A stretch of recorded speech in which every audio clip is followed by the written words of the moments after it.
Assalamu alaikum warahmatullahi wabarakatuh. We were studying the lessons motion and measurement of distances, in which we have read different types of different physical units and their measurement. Today we shall discuss about motion. So first thing that we are going to discuss is what is motion and what is rest. Children, if you look around yourself, you can see many things in your room like your doors, windows, your almirah, your wardrobes. These things in your room do not move. So these are what? These are stationary objects. Means they cannot move. And these are also said to be at rest. Means things which cannot be moved, which are not moving, are at rest. On the other hand, if you have a look on the road, you can see different people walking there, different vehicles moving. So they are not at rest, they are in motion. When a thing keeps changing its position continuously, it is said to be in motion.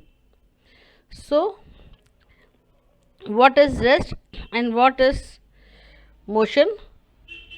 A body is said to be at rest if its position remains constant with the respect of a stationary object in the surrounding, and a body is said to be in motion if it changes its position with respect to the stationary objects in its surrounding.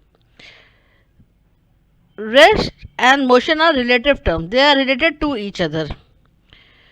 Suppose you have seen an electric pole and it seems to be at rest or it is stationary.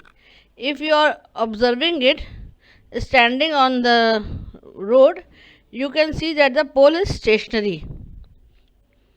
But if you see an electric pole from sitting in a running train, you can see that the poles appears to be also in motion. So rest and motion are relative terms. We can say that motion and rest are relative terms, that is, an object that appear to be in motion in relation to one observer may appear to be at rest in relation to another observer. Now children, see this pictures. You can see two pictures here. You can see two pictures here. This is the first picture and this is the second picture. See, you can what things you can see in this picture. There is a house, two children are walking, aeroplane is flying in the air, and a bird is also flying in the second picture. First see in picture A, the first one. See this picture. In this you can see this car. This is behind these two children, and this bird is also behind these two children.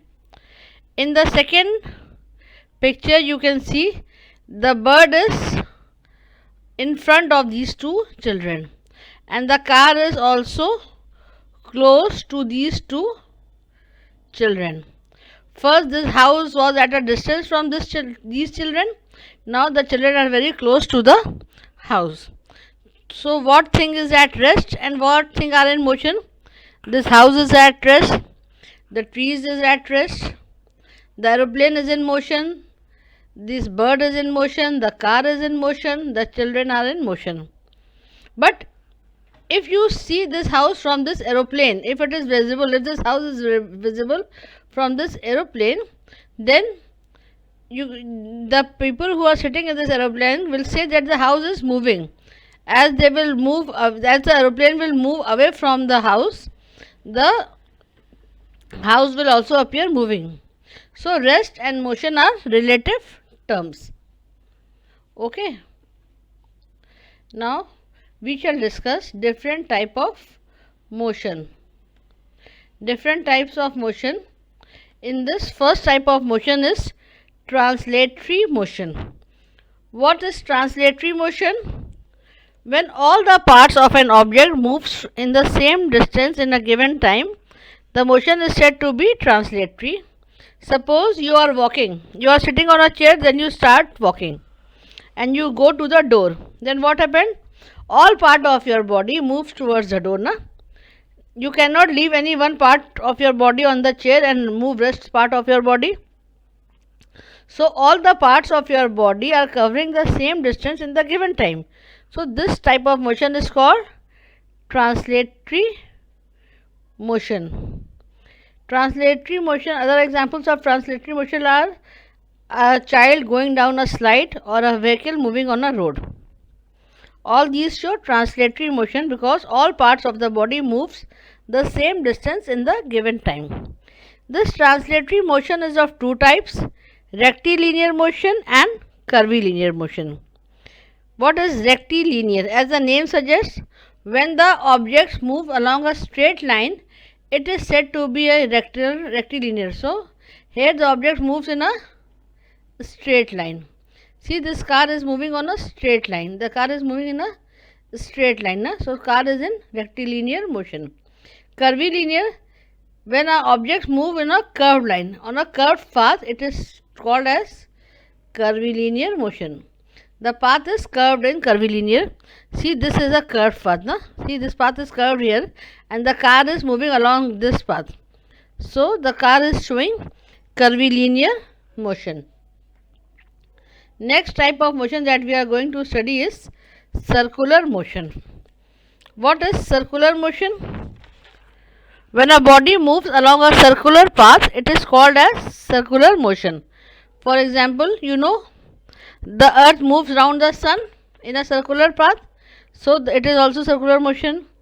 The moon moves around the earth in circular path, so it is also circular motion. Suppose you tie a cow with a rope in a garden, and then the cow will move along its rope, then the motion shown by the cow will be also circular motion. Another example of circular motion is the minute hand or the second hand of a clock. You can see this minute hand, it moves like this from here to here. Na? On 5 minutes it will be here, then on 10 minutes it will be here, 15 minutes it will be here, then it will cover the whole 60 minutes. So they are going in circular motion. Similarly, the second hand, this will also cover all the 60 seconds. So it is also showing circular motion. Then rotatory motion.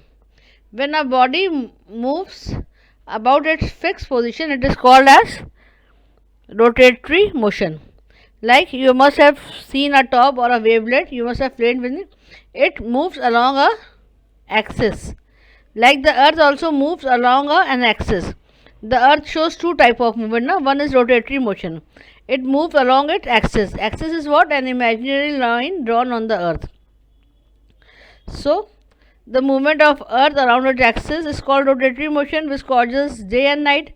Similarly, movement of this wavelet or a spinning top, all these show rotatory motion.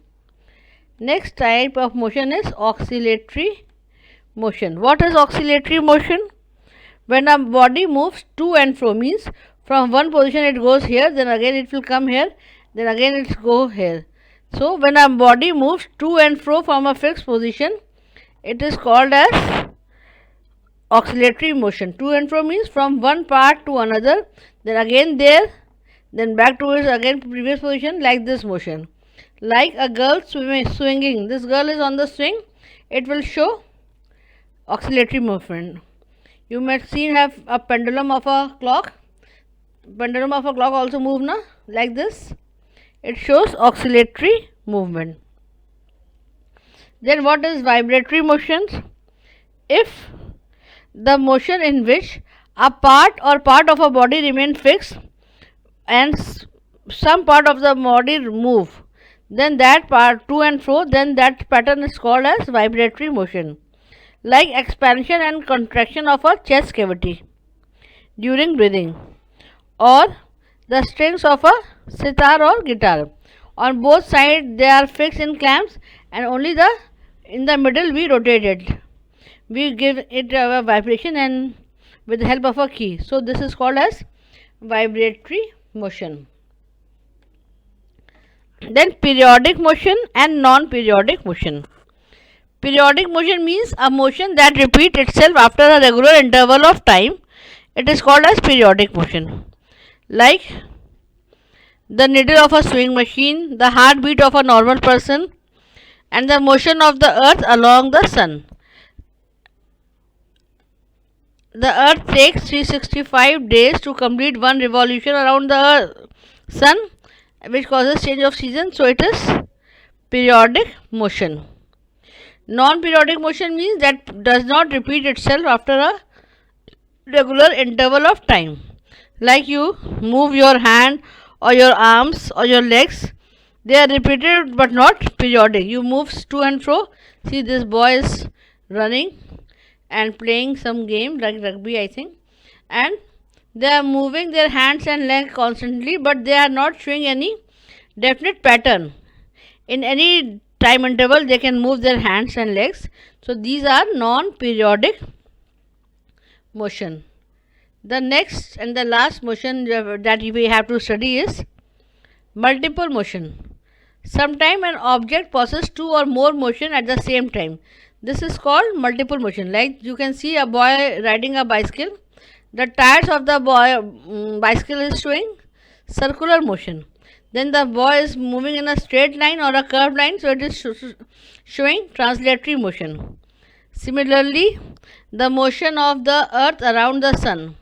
Earth shows also multiple motion. One is a rotatory motion, it moves around its axis, and then is revolution, that it moves around the sun, or circular motion. So the earth also shows multiple motions. This is all that we have to learn in the chapter. Revise the chapter, then we will discuss question and answers. Okay.